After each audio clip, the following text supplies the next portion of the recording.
Hello and welcome to Big Band Exchange. We will begin momentarily, but as you can see, I'm here in our beloved Mel Lastman Square in Toronto, and I'm thrilled to introduce to you this new, exciting online program. I'm Danielle Angera with Cinemascape, an award-winning arts and film company here in North York, and I'm here with my partner. Hello, I'm Simeon Taule. For the past 25 summers, big bands have been filling this square with the sounds of swing. And big bands have enticed hundreds of people to dance and enjoy time together every Sunday evening.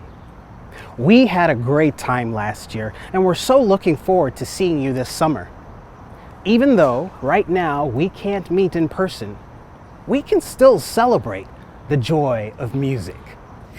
That's right, in this Big Band Exchange, we are celebrating music by connecting, sharing our love of music, telling stories, exchanging information, and of course, playing our favorite tunes.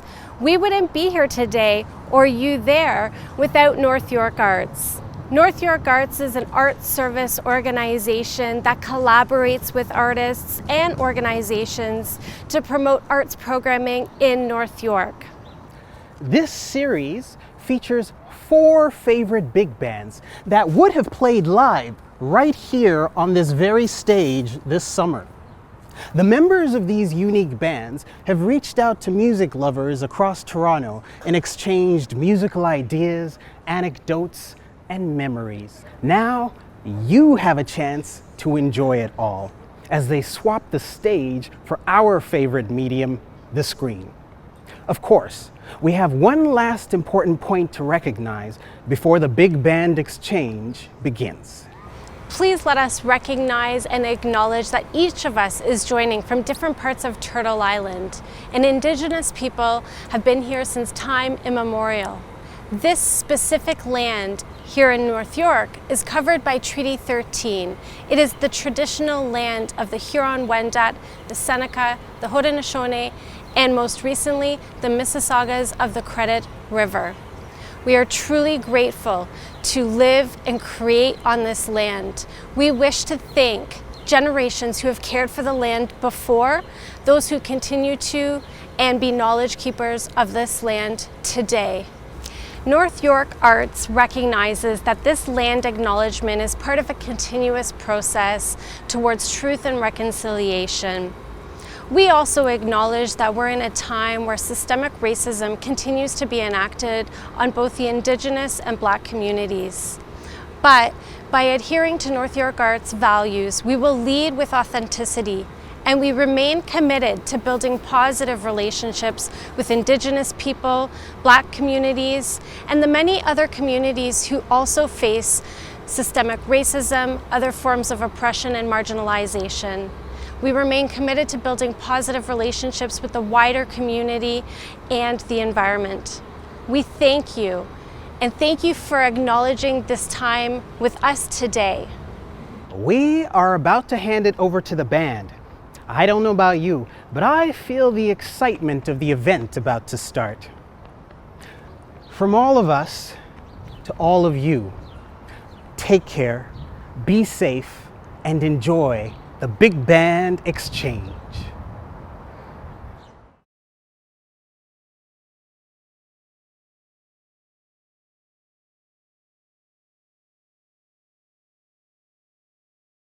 Good afternoon and welcome to Big Band Exchange. North York Arts was kind enough to invite the Toronto All-Star Big Band to be part of this wonderful extravaganza.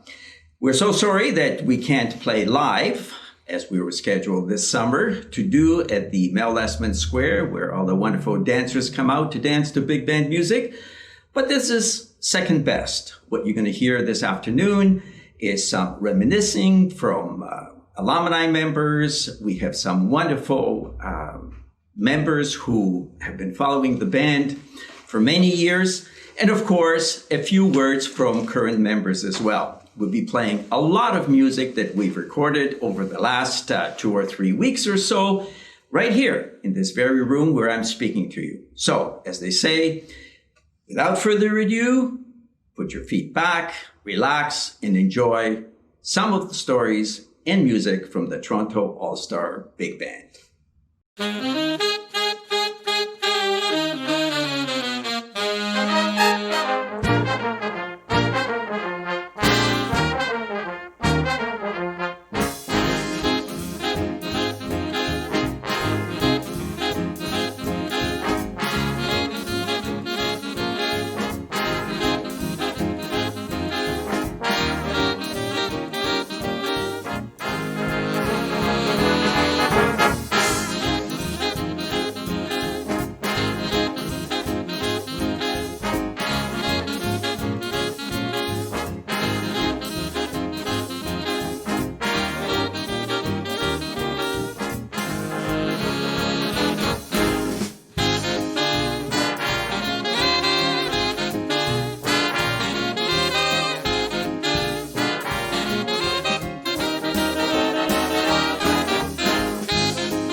surprise here for our listeners. We have a couple of alumni members from the Toronto All-Star Big Band. And after watching the show, Ernesto and Jenny, who were both in the 2001 Mel Lastman Sunday Serenades, what are your thoughts on looking back at history? A lot has changed in the past 19 years. It's fun to watch. It's fun to see all the different people that were in the band with us. And just a portion of, because Jenny and I were both in the band for so long that's just a small portion of all the different people, all the different friends we've made over the years, and some that we still are friends with. The lead trumpet player in the video, Josh Perkins, we're still really good friends with him, and the guitar player Matt Hughes and I are still really good friends. So it's interesting to see, and then some people that I haven't seen probably since that year. Well, I'm glad you mentioned that, Ernesto, because some of the social aspect of the band hit close to home, right? Maybe you can sort of extrapolate on what I'm trying to say. You can take that one. I think what was great about the band, and still is great about the band, is that it brings together young people in a common purpose that are like-minded, and it, during those formative years, keeps you out of trouble and keeps you busy and doing things and productive things. And one of those things is that we did so many performances and so many gigs, and we did so much together that our friend group became our band family, basically. It's who we were with all the time. So Ernesto and I met the first summer I joined the band. 1998. I think, yep. And then we, dated all the way through, and then went to U of T, and we both studied music. And then he went to New York to get his master's, and I went to teacher's college to learn to teach music. And then we got married shortly after that, and now we have two little ones. 2007, right?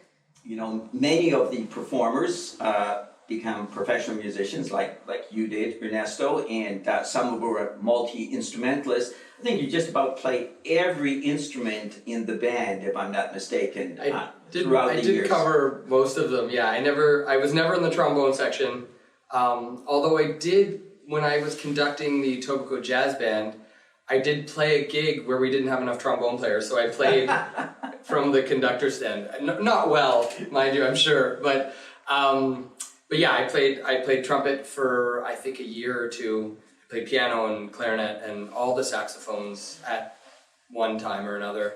And of course, drums. And then drums at the beginning. Yeah, drums was the first instrument I played in the band, really.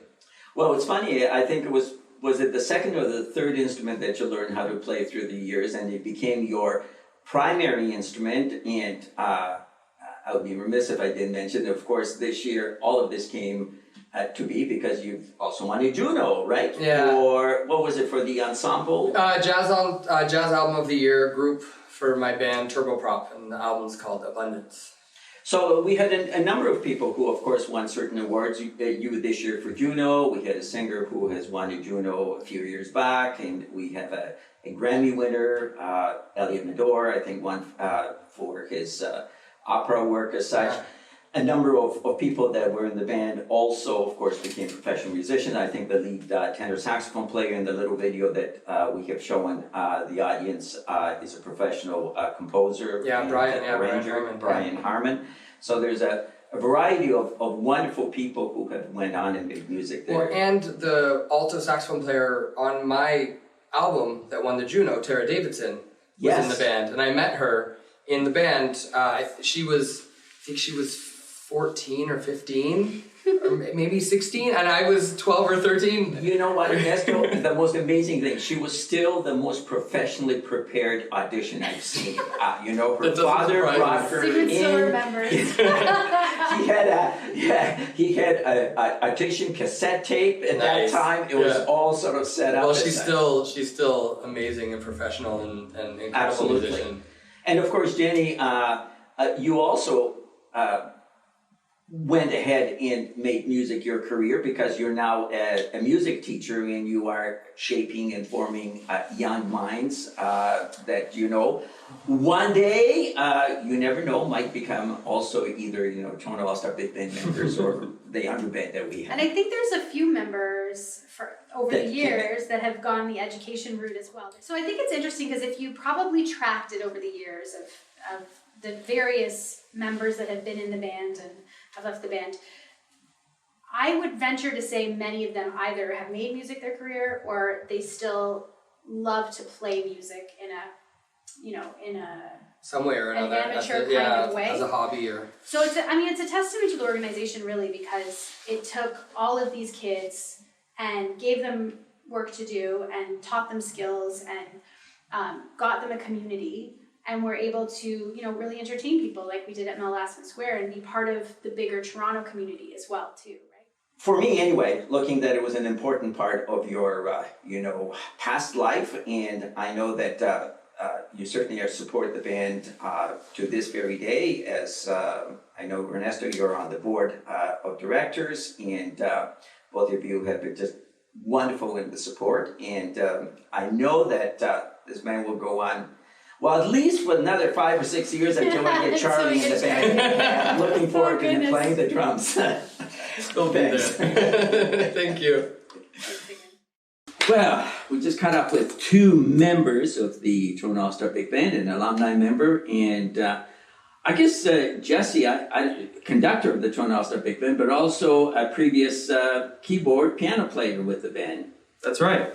And when did that happen? What year was it? I mean, I've been doing it for such a long time that it's something difficult for me to remember when you joined. It feels that way for me too, but 25 years? No, I joined back in 2004. I know Donovan was already around along with many other great members. So yeah, almost 16 years. What did you think of that clip I showed from 2001 Sunday Serenade when you were just a young pup? Not that you're old now. I am. Well, I feel it anyway. No, I didn't like my voice. I'll be honest with you. I think it's different. I think that a lot of things have changed. Well, certainly has matured. You're far more confident, although, back then, Mac the Knife, you probably only done it a couple hundred times compared to a couple thousand of times that you've done with the band as such. What are your thoughts as far as the band? Do you find that the band maybe has progressed, hopefully not regressed, changed somewhat? Well, huge. I think the band progressed a whole bunch since I started in the band. The playing's better, the players are better. The music that we're doing is more difficult. The gigs are of a higher caliber. I think everything's progressed since when I started. I started in '99, I think. Yes, I think you're right. Wow. I can remember when you came up, we were doing one of the street festivals. I think it was on. No, it was in front of that Scotiabank. Scotiabank, that's right. Yeah, it was a Corso Italia, I think they called it. Corso Italia, that's right. I remember as a trombone player that was in the band, Chris Little. And I went to high school with him, and he came up to me one day. He's like, "Yeah, I'm in this band, and they're looking for singers.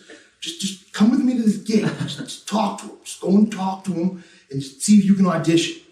Well, male singers are always difficult to find. So I'm so glad that you took the courage, because here you are. What are we talking about here? Probably. At least 20 some odd years. 20 some odd years, definitely. I was thinking about that, definitely. I did 99. It's 2020 now, right? That's what it is. But Jesse, you of course have slightly different memories because you were a band member under. Mike Manny had been leading the band, and interesting you mentioned referrals. I was referred to the band via some friends at school at Etobicoke School of the Arts, and our mutual friend Elliot Mador, among others, and oh, no way. Brian Fong on saxophone, Catalina Machulik on trumpet, were all at ESA and in the band at the time. But what I remember then was there were in fact 2 vocal groups, because we still had the Serenaders with you, Jenny, Melissa, Sally, and Alex Samaras on vocals, and a 4-piece group then known as Tab 4 with Elliot, Sophia Perlman, Stephanie Couton, and Adrian Clark, that's right. And then later we had Michelle Willis. And looking at that group now, it's actually quite a dream team to think you had, Sophia, Michelle, and Jenny, and Melissa. All and the same, yeah, they're all Now, for the folks out there who have no clue what names, if any of these names ring a bell, that's right. But to be honest with you, a good portion of them went on and studied music, and some of them did very well. And are active on the scene now. Absolutely, you know, Grammy winners, Juno winners, you name it, as such, and some great musicians. But you know, moving away from the keyboard, from the piano, to leading a band. What are some of the challenges when you're a conductor up there trying to make this band sound as professional as they are? You realize, oh yeah, there's 17 pieces I need to be paying attention to and listening to. And so then it becomes just a sense of listening to the broader sound. Ernesto Cervini was a huge mentor in that regard in terms of, I mean, I think to anyone who's been in the band, he's been a mentor, but in terms of rehearsing the band, what to listen for in the band, how to play in the rhythm section, and how to write charts for the band. That was another thing. I started lifting charts and arranging charts for the band, and Ernesto was a huge mentor in that regard. And do you find that doing this type of music, do you find that it's beneficial? Do you think that they get a lot out of this? And so I think it's totally beneficial. I look at the book as it's grown over the years, and the book has gone so broad that it's still very focused on the swing era, which is great, but it's gone so broad that you can go from Benny Goodman to Glenn Miller to Frank Sinatra to Louis Prima to Bobby Darin, or anyone in between, female singers, male singers, 5-part vocal harmonies, small group tunes, R&B tunes. It's gone so broad that I think it's just a great clinic in developing repertoire and learning repertoire. You must have some take on what young players of today, and particularly vocalists of that 18, 19 years of age, as to what they get out of this. Well, I agree with Jesse. I mean, you can get it all depends on the player. I've seen guys come through the band, come through the organization, and take, like sponges, absorb everything they can. I've seen people come through the band and not grasp anything, right? It's all about the players, I think, personally. But I think what you can agree on is after going through a summer program, vocalists, instrumentalists, at the end of the summer, you can blow. Your lips are strong because you've worked every single day. And I don't think there is an opportunity out there for kids this age to play as much as tap does. Play that often, yeah, especially in pre-COVID times, yeah, definitely. I remember one summer, you got a music. Do you remember that musical? What was it called? Blue Champagne. So I would go to school, and after school, I go to rehearsals for the musical. Then after the musical rehearsals, I go to work at Eastside's. I get some sleep, and I get up tomorrow morning, and I go to band rehearsal. So it's a lot. I never regretted it. Right? It was all fun. I'm glad I did all of it. Is it tests you to see if you have the stomach for it. Not only prepping that much music, yeah, it's a test for, I think if you have the stomach for the music business, if you can get used to learning 20 to 30 songs in a short amount of time, or if you can get used to making a 3-4 hour drive, hey, like we did today. Absolutely. And back. That's for sure. Thanks for taking a couple minutes and reminiscing about the days of old and as well as present day. So, well, we're very lucky to have one of our fabulous supporters of the Toronto All-Star Big Band, Moira C. Moira, how are you? Thank you for joining us. I'm well, but I wish I could hear the band.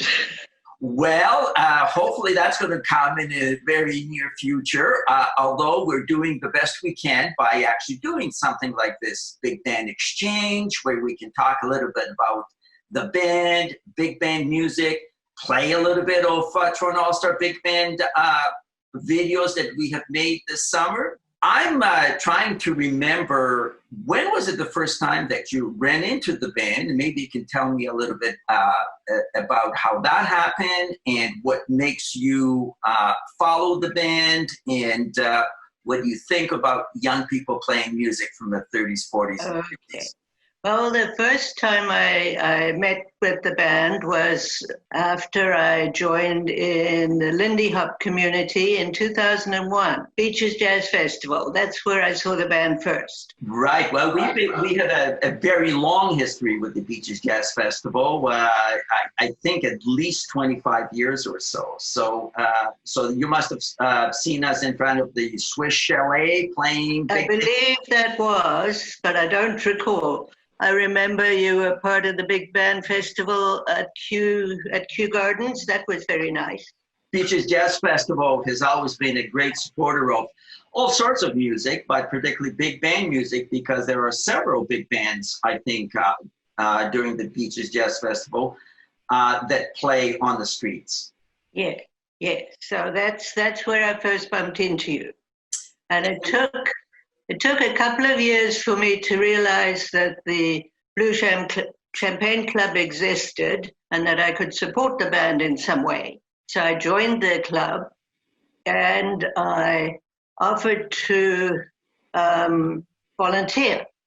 But the first time Patty called me when I wanted to volunteer, I was going off to some dance thing out of town, so I couldn't do it.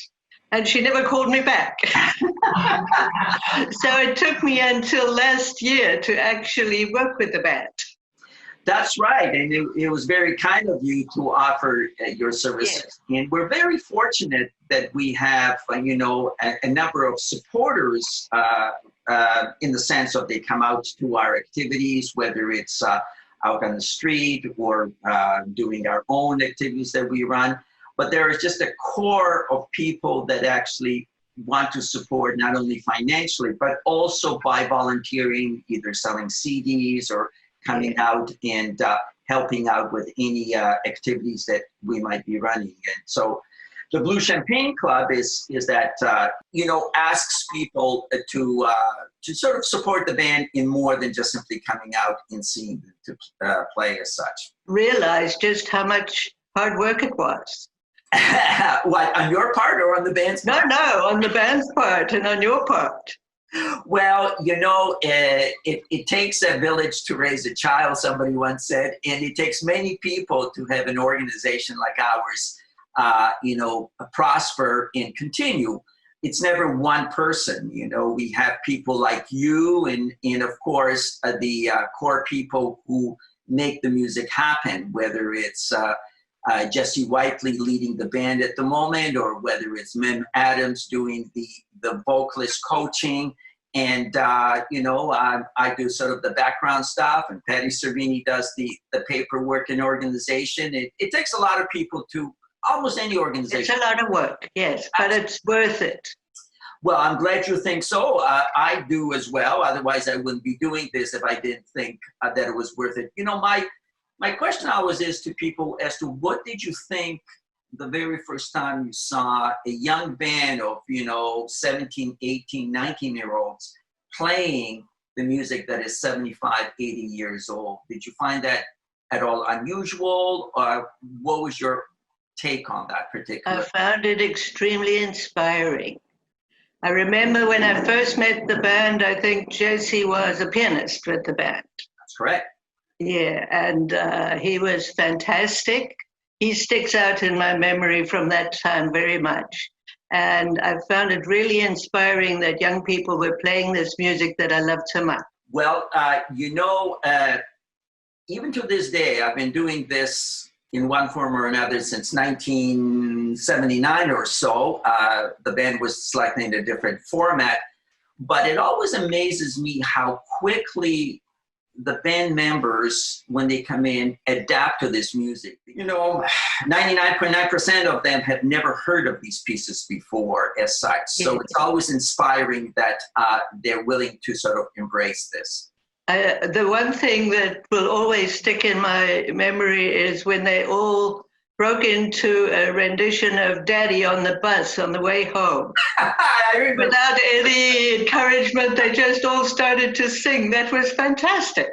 And what's really inspiring is that when I introduced that song to them, they've never heard the song, but they thought it was a great novelty piece, and they just simply embraced it, as I said earlier, and they continue to sing that. Whenever the spirit moves them.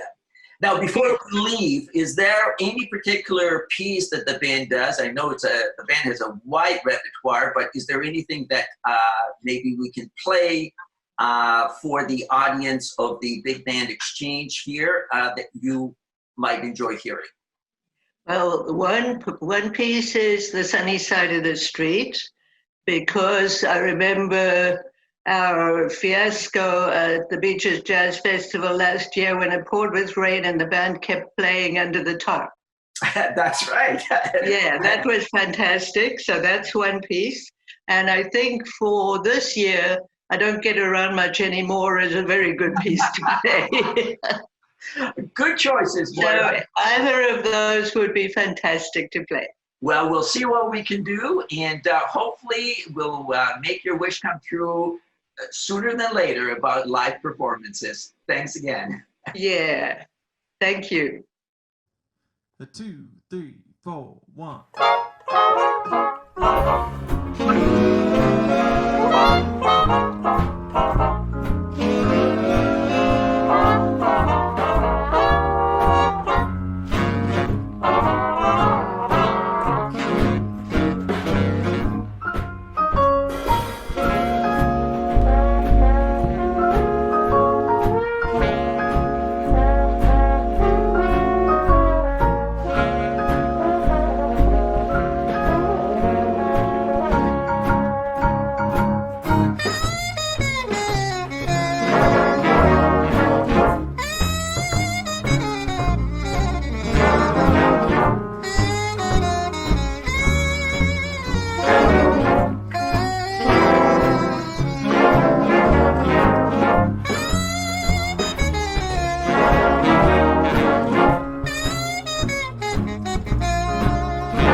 We're speaking with Morris Bohm this morning, one of the wonderful followers of the Toronto All-Star Big Band. Morris, how are you this morning?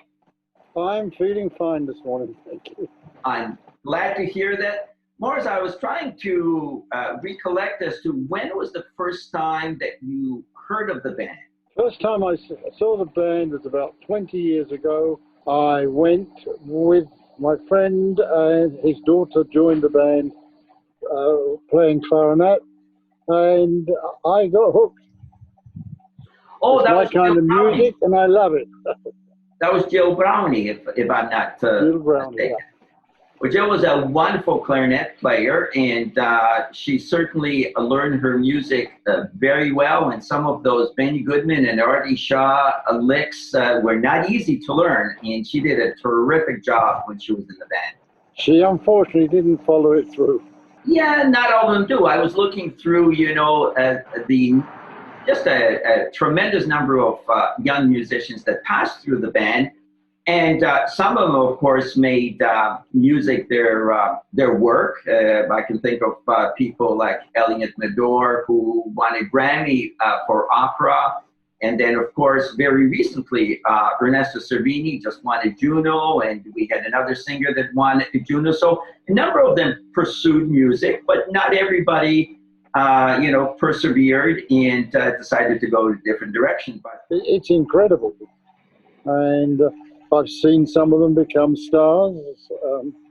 One young man, when we first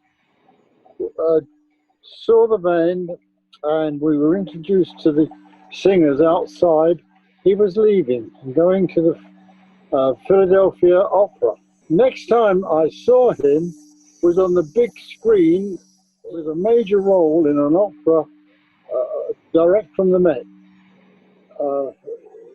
And it was incredible to know that, hey, I saw that guy a few years back with the band.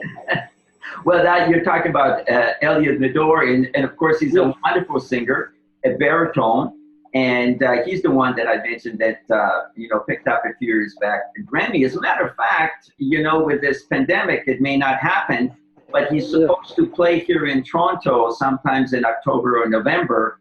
At the Royal Conservatory. So you're absolutely correct that some of these young musicians certainly go on to fame, if not exactly fortune, but certainly fame by doing these,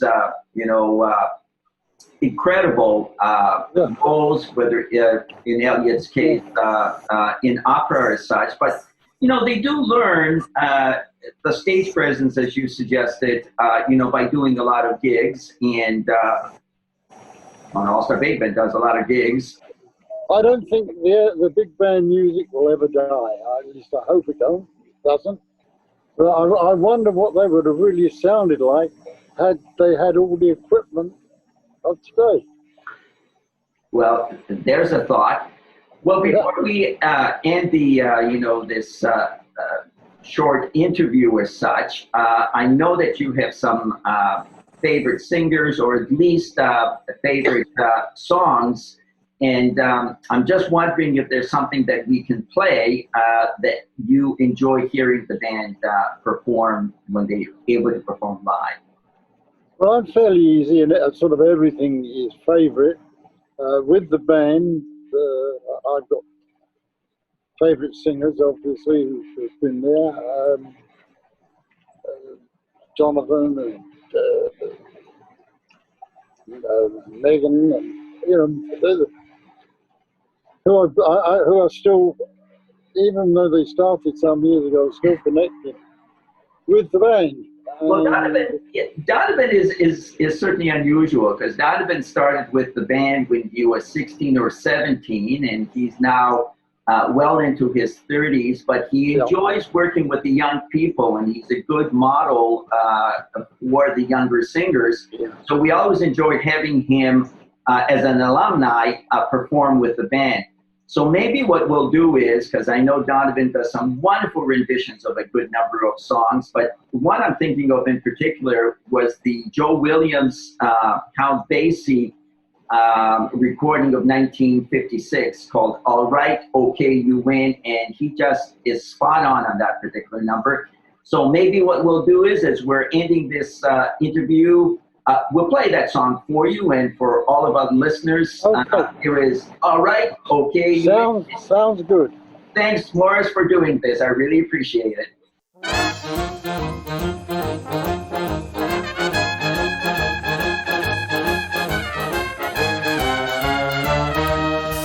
Well, all right, okay, you win. I'm in love with you. Well, all right, okay, you win. Now, baby, what can I do? I'll do anything you say. It's just got to be that way. Well, alright, okay, you win. I'm in love with you. Well, alright, okay, you win. Now, baby, what can I do? Anything you say I'll do, just long as me and you.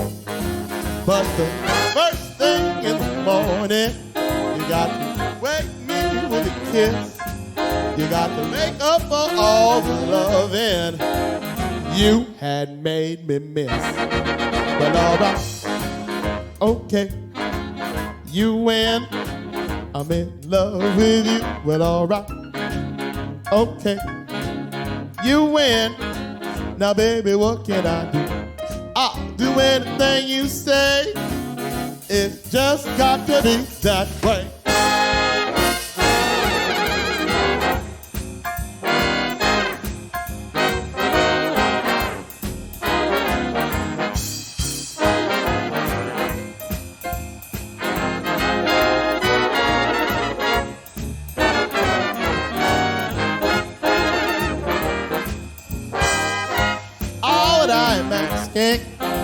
All I want from you, just let me know I love you, and it won't be hard to do. Alright, okay, you win.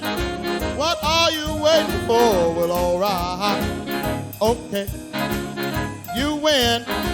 Now, baby, one thing more. If I'm gonna be your man, then pretty baby, just take my hand. Well, alright, okay, Lord, you win. Well, alright, okay, Lord, you win. Since I'm gonna be your man, pretty baby, just take my hand. Well, alright, okay.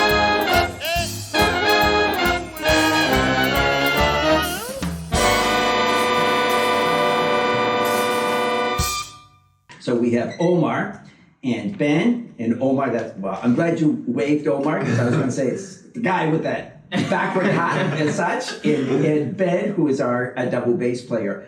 Two really important members of the band. Now, I know, Omar, you're going into music at Humber, and I know, Ben, you're not in music at U of T, which, I mean, from the financial point of view, that might be a smart move, but I'm sure that you love music, otherwise you wouldn't be doing this now.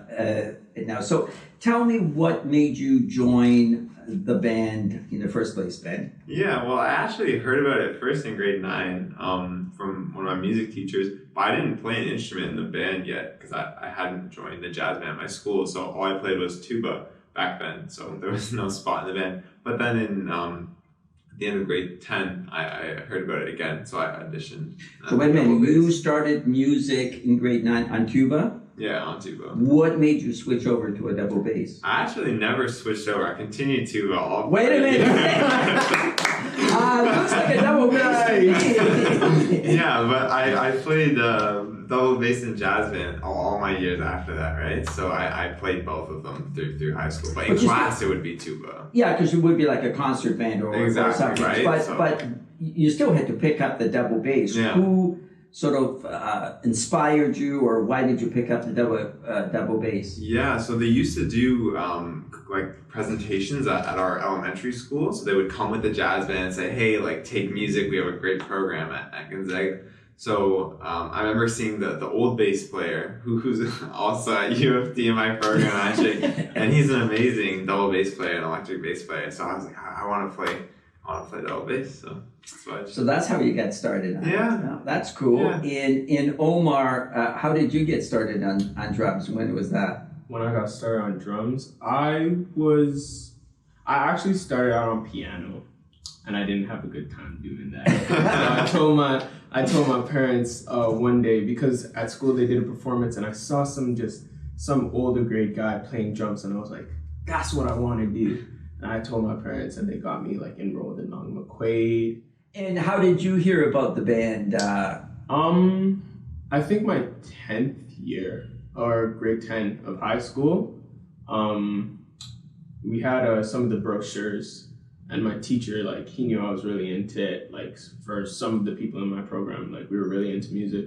So he, like, handed it to me. He's like, oh, you should audition for this. And then I auditioned, got into EJB. We had a drummer, and he couldn't continue. Like, he spent like a week or so, and you auditioned, and, you know, we were fortunate that, you know, you didn't have something else that you'd taken up in that. So sometimes, you know, you have to have either a bit of luck or be at the right place at the right time as such. Definitely. And from that point on, I guess this is now, you're in your second year in the Toronto All-Star Big Band, right? Or a year and a half, I guess something so. like that. Yeah, pretty much, because September-ish, yeah. Yeah, as such. So I guess, a year.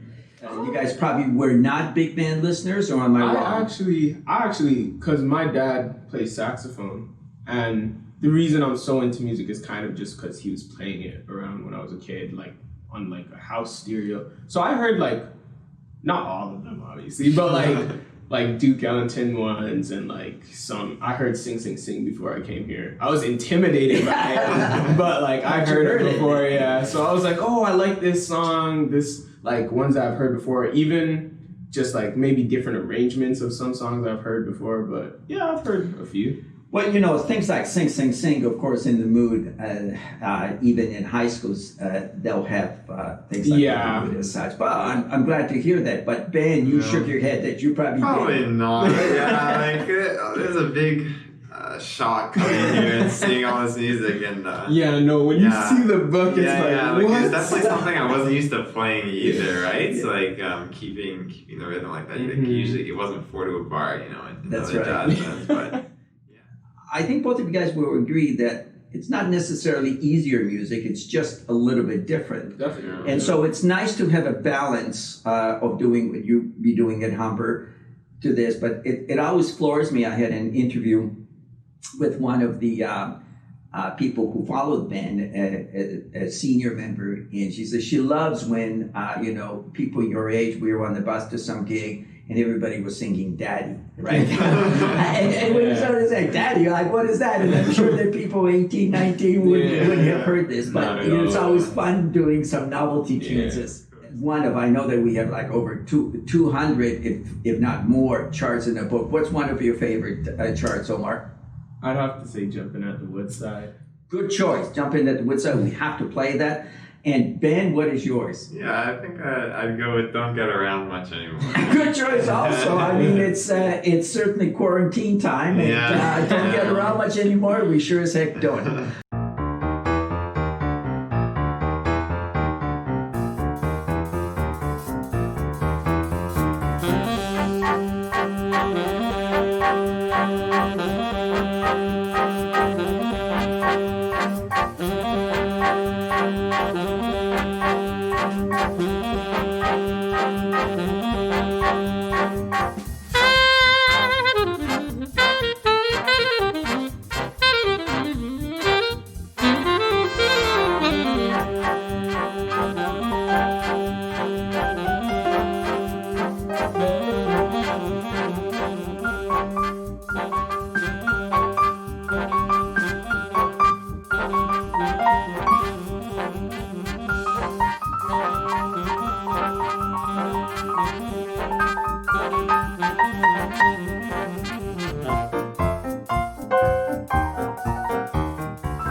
we've caught up with one of our wonderful volunteers and supporters of the band in one of Paul Reynolds' favorite places. He's at lunch in Scarborough. How are you this morning, or actually this afternoon, Paul? I'm doing as well as I can, but I sure miss the band. Well, Mr. Ben Live, I know I've been trying to keep you sort of abreast as to what the band is doing with videos that we've been sending you, but of course it's not the same as live performances, is it? No, there's nothing better than listening to or dancing to a live big band. Now, I know you've been with the band, well, for me, almost from the very beginning, because you show up to so many performances Not and the you beginning. videotape. You've been there much longer than me. Tell me, I'm trying to remember, when was the first time that you actually ran into the band, or at least noticed this young group of musicians playing this music? The first time my wife Judy and I encountered the band was at a special event held at Casa Loma. And the minute we heard them, we were blown away. We couldn't wait to sign up and become a member of the Blue Champagne fan club, and progressed from there to being a charitable donor, and then we ultimately became a volunteer and have enjoyed every minute since. Well, that was a lot of fun, particularly looking back 19 years ago, where we played at Mel Lastman Square some of the wonderful music that we still have in our repertoire. I think it would be fun to listen to today's version of Trickle, Trickle and play the whole song, and as well as to hear Donovan's very well-known version of Cap Calloway's Minnie the Moocher. So again, thank you very much for being a wonderful audience at home, and we hope to see you very, very soon live. And I want to certainly thank North York Arts for inviting us to be part of this series. Until we meet again, you can always follow us by going to our website, TorontoAllStarBigBand.com, to see where and when we'll be performing live. Until then, stay well, stay healthy, and we'll see you real soon. 2, 3, 4, 1. Trickle, trickle, ripple, splash, splash. Tell me how long will this rain last? The rain keeps dropping, there ain't no stopping. Tell me how long will this rain last? Trickle, trickle, slop, slop. Just got to see my sweet gumdrop. She's there waiting and I'm hesitating. Tell me just when this rain will stop. Ronnie, dig my clothes here, boy. On the road. Well, you know I'm sharp to tag. Can you lend me your Cadillac? Gotta go to the party, yeah. Please let me your show. Well, if I can't take you, no, I can't make it. I won't see my baby no more. Trickle, trickle, splash, splash. Tell me how long will this rain last? The rain keeps dropping, there ain't no stopping. Tell me how long will this rain last? Trickle, trickle, slop, slop. Just got to see my sweet gumdrop. She's there waiting and I'm hesitating. Tell me just when this rain will stop.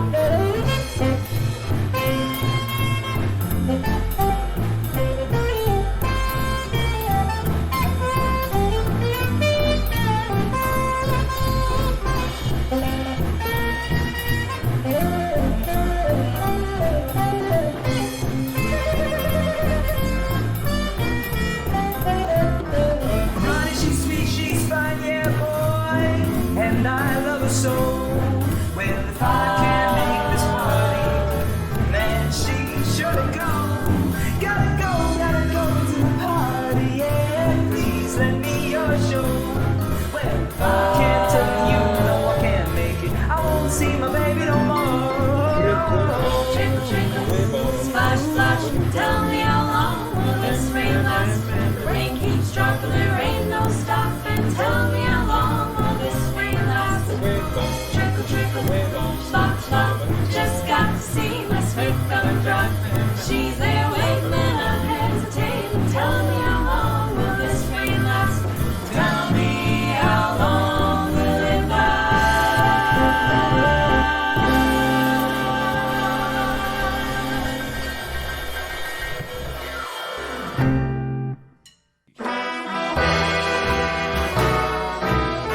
She was the roughest, toughest frail, but Minnie had a heart as big as a whale. Heidi, Heidi, Heidi, Heidi. Heidi, Heidi, Heidi, Heidi. Hody, hody, hody, ho. Hody, hody, hody, ho. Heedy, heedy, heedy, hee. Heidi, Heidi, Heidi, ho. Heidi, Heidi, Heidi, ho. She messed around with a bloke named Smokey. She loved him, though he was smoky. He took her down to Chinatown, and he showed her how to kick the gong around. Heidi, Heidi, Heidi, Heidi. Heidi, Heidi, Heidi, Heidi.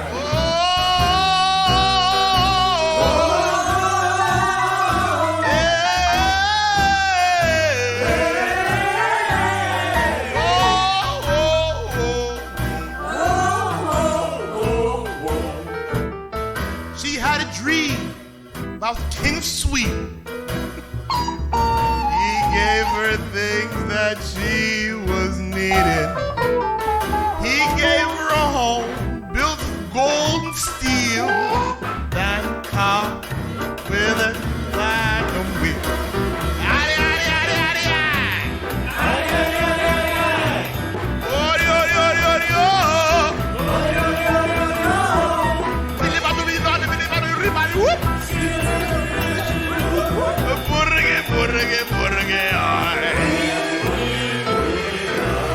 He gave her his townhouse and his racing horses. Each meal she ate was a dozen courses. He gave her $1 million with the nickels and dimes. She sat around and counted them all